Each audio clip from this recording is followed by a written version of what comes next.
March 1st, 1914.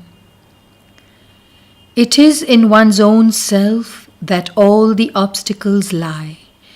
It is in one's own self that all the difficulties are found. It is in one's own self that there is all the darkness and ignorance. Were we to travel throughout the earth, were we to go and bury ourselves in some solitude, break with all our habits, lead the most ascetic life, yet if some bond of illusion held back our consciousness far from thy absolute consciousness, if some egoistic attachment cut us off from the integral communion with thy divine love, we would be no nearer thee despite all outer circumstances. Can any circumstances be considered more or less favorable? I doubt it. It is the idea we have about them which enables us to profit much or little by the lessons they give us. O Lord, I implore thee, grant that I may be perfectly conscious and master of all that constitutes this personality, so that I may be delivered from myself, and thou alone mayest live and act through these multiple elements. To live in love, by love, for love, indissolubly united to thy highest manifestation. Always more light, more beauty, more truth. March 3rd, 1914. As the day of departure draws near, I enter into a kind of self-communion. I turn with a fond solemnity towards all those thousand little nothings around us, which have silently, for so many years, played their role of faithful friends. I thank them gratefully for all the charm they were able to give to the outer side of our life.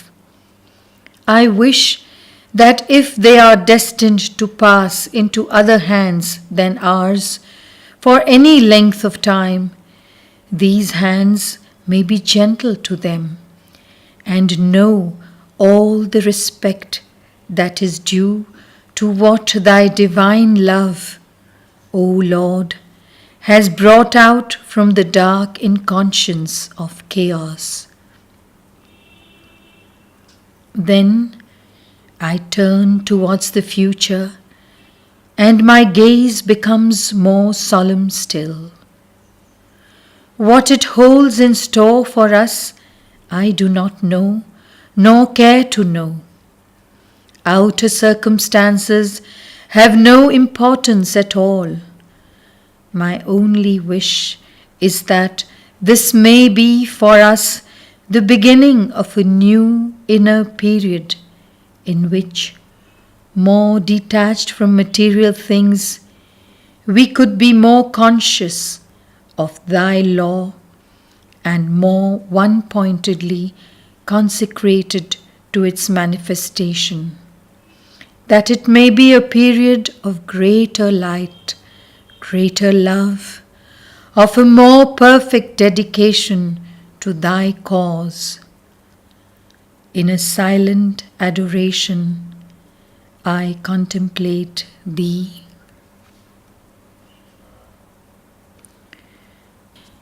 March 4, 1914. It is likely to be the last time for a long while that I am writing at this table, in this calm room, all charged with thy presence. For the next 3 days, I shall probably not be able to write. In an indrawn state, I contemplate this turning page, vanishing into the dream of the past, and look at the new page, all full potentially of the dream of the future. And yet, how trifling this seems, how childish and unimportant when seen in the light of thy eternity.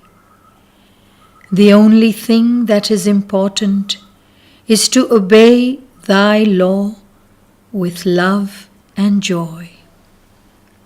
O Lord, grant that everything in us may adore and serve thee. May peace be with all. Geneva, March 6, 1914. After having suffered acutely from their suffering, I turned towards thee, trying to heal it by infusing into it a little of that divine love, which is the source of all peace and all happiness. We must not run away from suffering. We must not love and cultivate it either.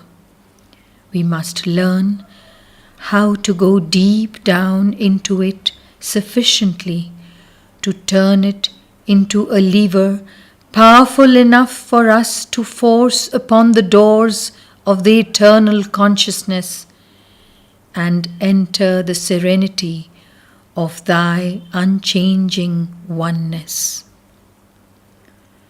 Surely, this sentimental and physical attachment, which causes an agonizing wrench when bodies are separated, is childish from a certain point of view. When we contemplate the impermanence of outer forms and the reality of thy essential oneness. But, on the other hand, is not this attachment, this personal affection, an unconscious effort in men to realize outwardly as far as possible that fundamental oneness towards which they always move without even being aware of it? And precisely because of that is not the suffering that separation brings one of the most effective means of transcending this outer consciousness, of replacing this superficial attachment by the integral realization of thy eternal oneness? This is what I wished for them all. This is what I ardently willed for them. And that is why, assured of thy victory, certain of thy triumph, I confided their grief to thee, that by illuminating it, thou mayest heal it. O Lord, grant that all this beauty of affection and tenderness may be transformed into glorious knowledge. Grant that the best may emerge from everything, and thy happy peace reign over the earth. On board the Kagamaru, March 7, 1914.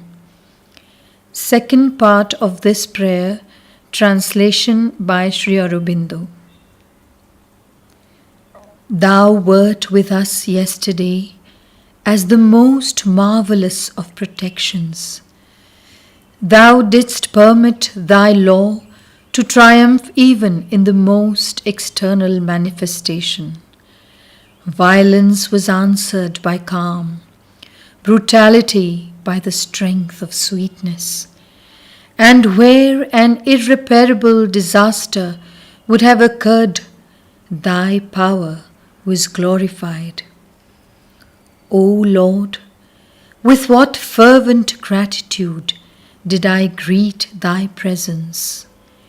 It was for me the sure sign that we would have the strength to act, to think, to live in thy name and for thee, not only in intention and will, but effectively in an integral realization. This morning, my prayer rises to thee, always with the same aspiration, to live thy love, to radiate thy love with such potency and effectiveness that all may feel fortified, regenerated, and illumined by our contact. To have power to heal life, to relieve suffering, to generate peace and calm confidence, to efface anguish and replace it by the sense of the one true happiness, the happiness that is founded in thee and never fades. O Lord, O marvelous friend, O all-powerful Master, penetrate all our being, transfigure it till thou alone livest in us and through us. March 8, 1914. Translation by Sri Aurobindo. In front of this calm sunrise, which turned all within me into silence and peace, at the moment when I grew conscious of thee, and thou alone wast living in me, O Lord, it seemed to me that I adopted all the inhabitants of this ship and enveloped them in an equal love, and that so in each one of them something of thy consciousness would awake. Not often had I felt so strongly thy divine power and thy invincible light. And once again total was my confidence and unmixed my joyful surrender. O thou who relievest all suffering and dispersest all ignorance, O thou the supreme healer, be constantly present on this boat in the heart of those whom it shelters, that once again thy glory may be manifested.